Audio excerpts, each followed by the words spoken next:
Welcome to Australia, 1989. At this point, we'd come out with some pretty notable movies. I'm talking the Mad Max films, Wake and Fright, even Crocodile Dundee. But not everything was good. There was one movie considered by some to be the worst film ever made. A film so grisly that one of our own states, Queensland, actually banned it. A film so bad that they spelt the director's name wrong in the credits. A movie called Houseboat Horror. Now, to be fair, a lot of films were getting banned in Queensland at the time. Their government was a little bit behind. Nightmare on Elm Street 3, Friday the 13th Part 2, Dawn of the Dead, Last Temptation of Christ, Reanimator, Hellraiser 2, among many more were some films that were getting banned. But for an Australian-made movie to get banned in its own country, I feel like that's pretty big. So what is this movie, and why did everyone hate it? This is a movie I've been curious about for years now, and I've finally got around to watching it, and I've done some research, and I've got some thoughts. The more of the behind the scenes I hear about this one, the more insane it gets. The premise of the movie is that there's this rock band, and they want to go film a music video, so they head out to Lake Infinity. But little do they know,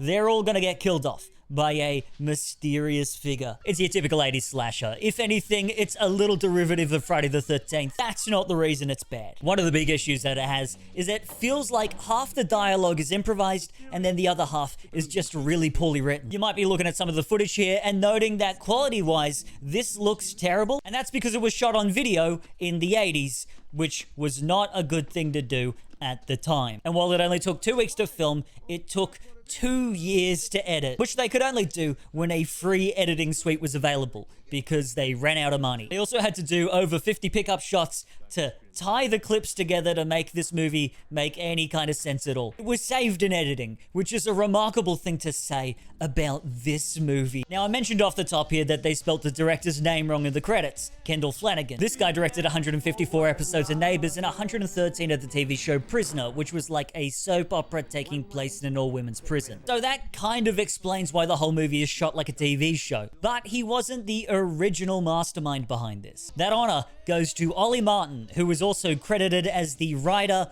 producer, and co-director. Now, from what I could find, Ollie Martin was mostly known for 2 things other than this movie. To many, Ollie Martin was known as the Price Buster. He would appear on the commercials for various different businesses and promote their crazy deals. I've been told that if you were conscious and living in Melbourne at the time, you would probably recognize this guy. Apparently, he was mostly known for his Australia lighting commercials, which unfortunately I wasn't able to find a copy of. The second thing he was known for was being one of the hosts on Channel 10's TV show Nightlife, named after that song where there's that guy and he likes the nightlife, baby. This was a TV show that would essentially promote the local nightclubs. It's not as fun as it sounds. And look, I'm sure the nightclubs were great. You know, this looks really fun. Sure. Just having a couple of old blokes walk around and explain what's cool about them, though, it's not the most exciting way to do this. It feels very of the time. Yes, this is a plate of meatballs in the nightclub. Why don't any of the clubs have meatballs anymore? It's a missed opportunity here. But they would showcase things like celebrity endorsements and do cost breakdowns of how much it costs to run a venue, even list out the local gigs that were happening that weekend. Honestly, I can't even hate this idea. It feels like a good way to promote things in a pre-internet age. But interestingly, it's this show where the production of Houseboat Horror actually begins, where Ollie Martin made his connections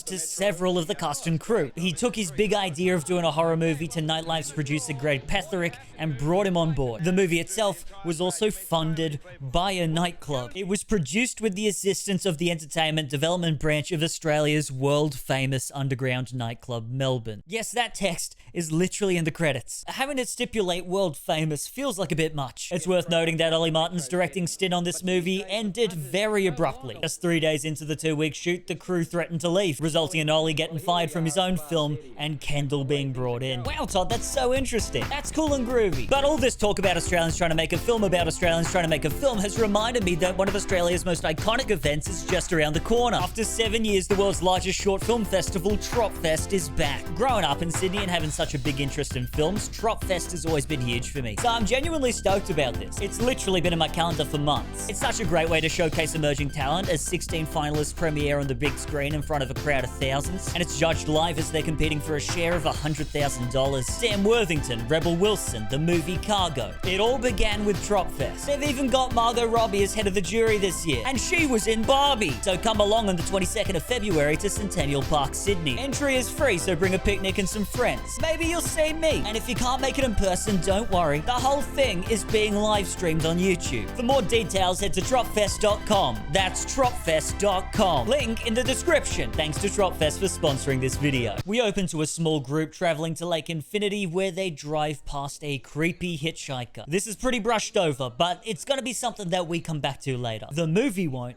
but we will. The group decides to pick up a less intimidating hitchhiker. Oh, gee, thanks for the lift. I never thought I'd make it to the lake tonight. I needed to include that clip because I need you to know how Australian this movie is. So she recognizes Sam the driver as the musician who plays at the best disco in town. The Underground, that's it. So there you go. It takes less than 2 minutes for them to bring up the nightclub that sponsored the movie, and they will continue to bring it up every chance that they get. Now, she's getting a lift to the campsite where her boyfriend's at, but as she gets out of the car, she's watched by a mysterious stranger. That's our second mysterious stranger in the first couple of minutes of the movie. And yeah, it's seemingly a different guy, because this one has a car. When she gets to the campsite, she finds that her boyfriend is in the process of dying. Ah, dang it. He's gone and got a dang stick shoved through his neck. Not exactly the most exciting weapon of choice they could have done here. Just having a stick shoved through a guy's neck? I don't know. Now, at this point, he's been camping here for a week, so this is just really poor timing on her part. If she got here an hour later, the killer would be gone, and her boyfriend would just be dead. She takes off and has a pretty real-looking tumble before eventually the killer catches up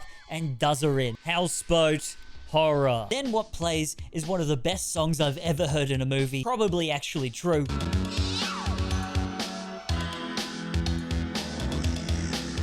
Over the next couple of scenes, we're introduced to an immense amount of characters, most of which aren't very distinguishable. Some, as we'll see, are maybe a little too distinguishable. And look, I'm sure everyone has a name, but it's so hard to keep track of. Not even Mr. Wikipedia put the bloody character names on his website. Why am I gonna do it? But in terms of the actual actors, this movie would have been huge for people who watched Australian daytime TV in the 80s. I'm talking cast from Neighbours, Prisoner, and Cop Shop. Probably the most famous person in this is Alan Dale from Neighbours, who did over 1,000 episodes of that show. He's actually made a pretty big name for himself. I personally know him from Lost. He's done a lot of things, but this movie is his first movie role. And in the movie, he plays the director of the music video. Early on here, we get a lot of local versus tourist tension. Some real country versus city folk. Some classic Australian horror themes right there. One of the groups has a tense interaction with a gas attendant and the local ranger. In fact, it's here that the ranger drops some pretty important history. That there was some movie killings a couple of years back. Brings back memories of those movie killings a few years back.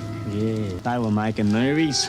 They were film people. Yeah, some pretty on-the-nose stuff there. Another group of these film people almost run a guy off the road. These bloody film people are menaces. They're ruining the town. They also run into a guy named Jay. This is an appearance by John Michael Howson, who I guess is probably just playing himself here, because his name is Jay. It feels like a cameo because they're calling him God's gift to TV, so it's like they're really buttering him up. In real life, he was an entertainment reporter and radio commentator, who's now mostly known for having to apologize a lot. This whole scene felt really weird.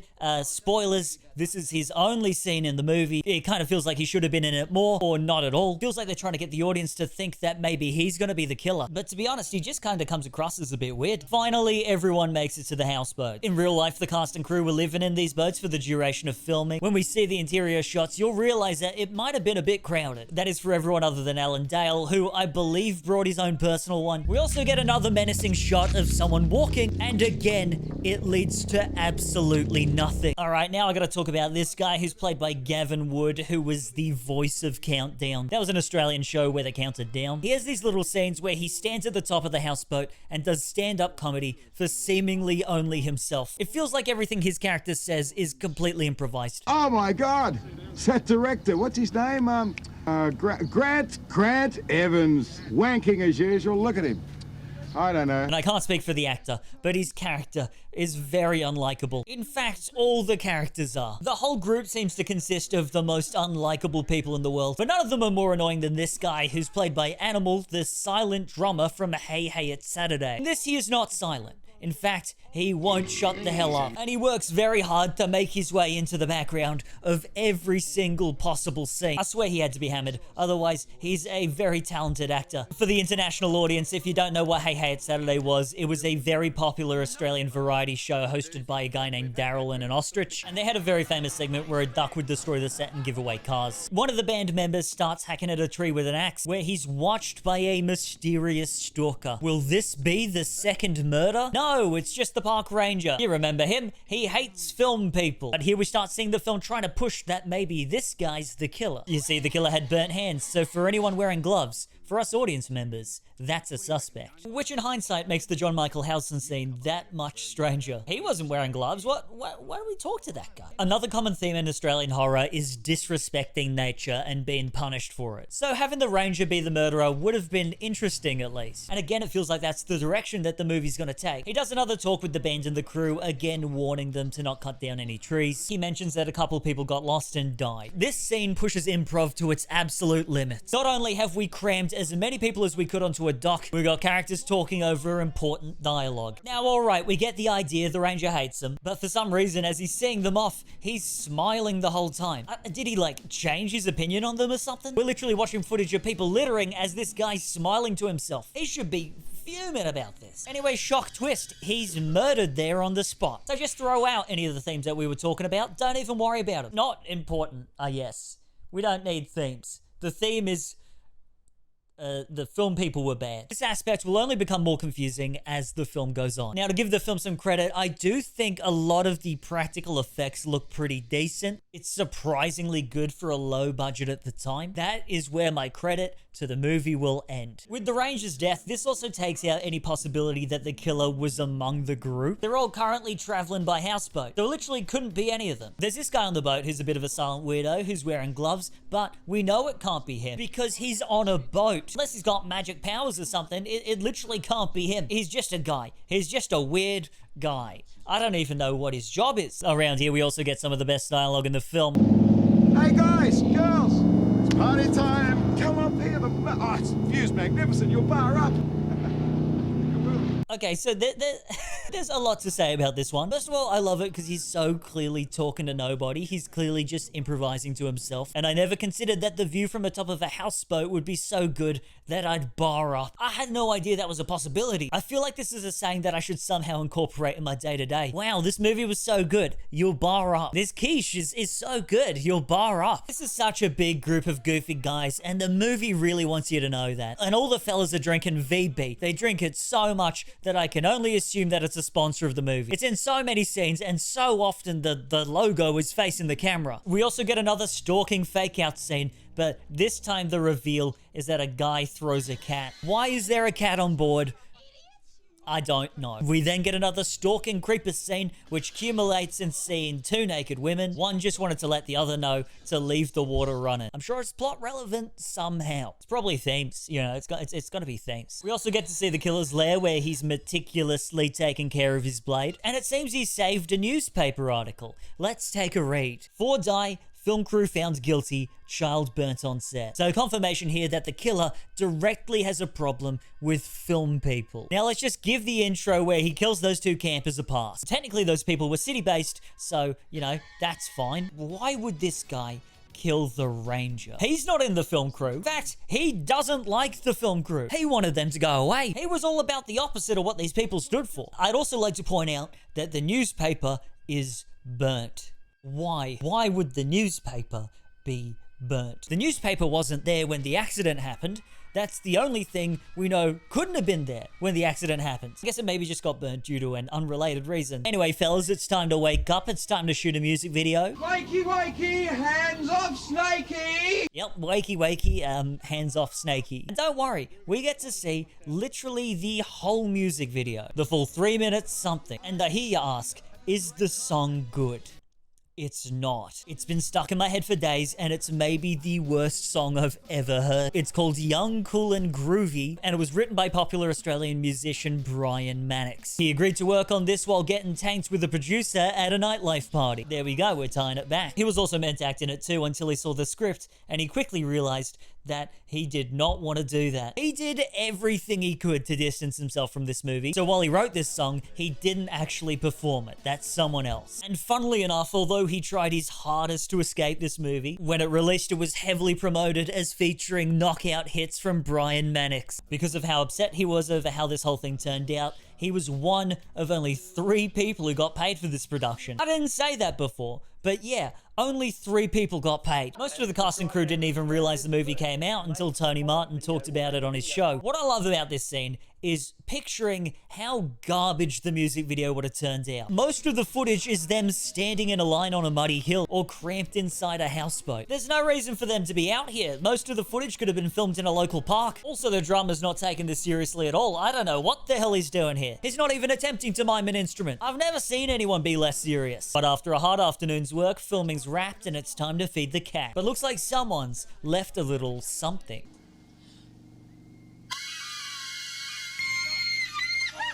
Shit!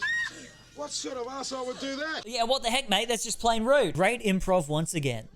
Also, I have no idea what this is meant to be. I thought it was maybe the cat, but the cat's fine. So I guess it's just like goop or something. I don't know. Also, I'm not sure if it's just the version that I watched, but whoever did the subtitles here was having a rough time. I turned them on because I could barely understand what people were saying, and it turns out I was not the only one. Now, a couple of the guys sneak off to go find some magic mushrooms, but if they can't find what they're looking for, don't worry. They've also got heroin.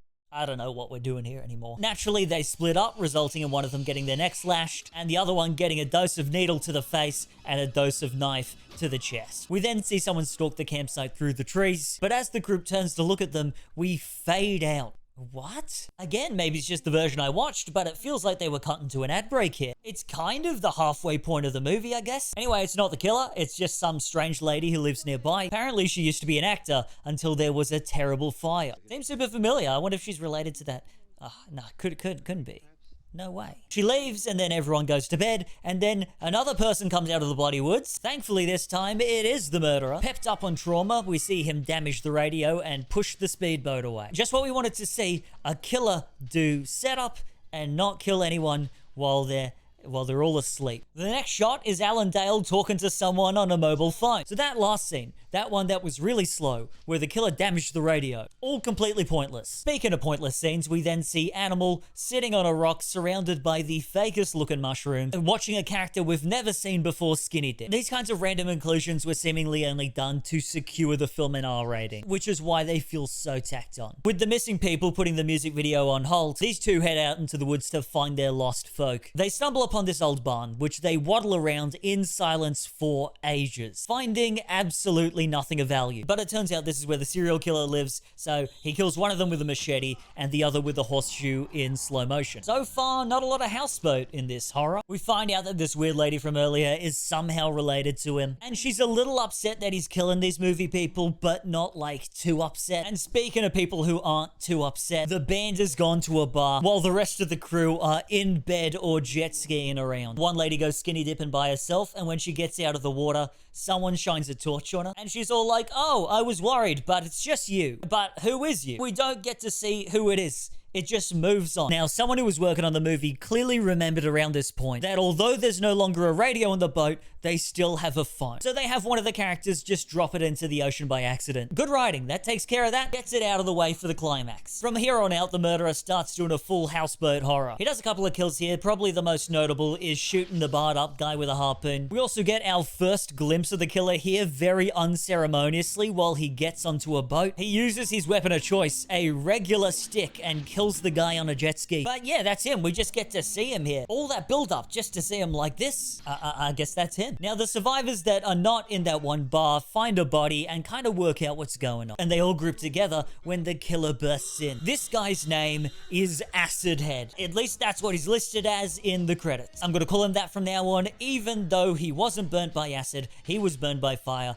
but that's fine. That's just his name, whatever. He's all scarred up from his burns on one side of his face, but for some reason the camera focuses focuses on almost exclusively his non-scarred side, so he looks like a regular angry bald dude. It's here that Alan Dale tragically dies, because everyone just ran away when he got attacked. Not even this well-placed bottle of VB could have saved him. This blue shirt guy gets hurt in some way that is not shown on camera, and this lady is choked out while the other escapes. Acid Head chases this lady around until sunrise, which gives the blue shirt guy enough time to resurrect himself. They speed away, leaving Acid Head on shore. Finally, the threat is over. Or is it? It's not. The boat stalls and then Acid Head just shows up. No idea where he came from. They do a little bit of wrestling before setting him on fire. Something that's potentially his only weakness, but we wouldn't know because they didn't try anything else. Then he falls into the ocean and he's gone forever. We get our final little fake out jump scare where she sees the blue guy as being horrifically burned, but thankfully that was just a trauma dream. We get a little cameo of Ollie in the ambulance. There he is, the price buster himself. Meanwhile, Animal and friends are unfortunately not killed on screen. They run into the weird lady and she kind of says, hey, come over to my house. And they do. So they probably get killed off screen. On October 17th, Peace and Tranquility returns to Lake Infinity for a time. Tragically, a sequel was never made because this made no money and nobody watched it and the cast never got paid. But you know what I say? I say it's never too late. Someone should make a sequel. It's time. We were promised. And to be completely honest, although this is listed among some of the worst films ever made, I honestly think plenty of worse films have been made since. We're living in a golden age of terrible, terrible garbage movies. But what kind of spurred me on to make this video is that there's not a lot of information about this film readily available on the internet. And I think it is such an interesting time capsule of Australian history. Pop culture moves so fast now, and I feel like it's important to talk about these older projects because it was culturally significant. And mostly what stands the test of time were movies that were good. But I really do think that movies that were bad are equally as important, but we're more at risk of losing them. So thank you for watching this video. I really do appreciate it. If you like this video and you're interested in more Australian movies, I got 2 others on some amazing Australian horror. Let me tell you, those videos, they're so good you'll bar up.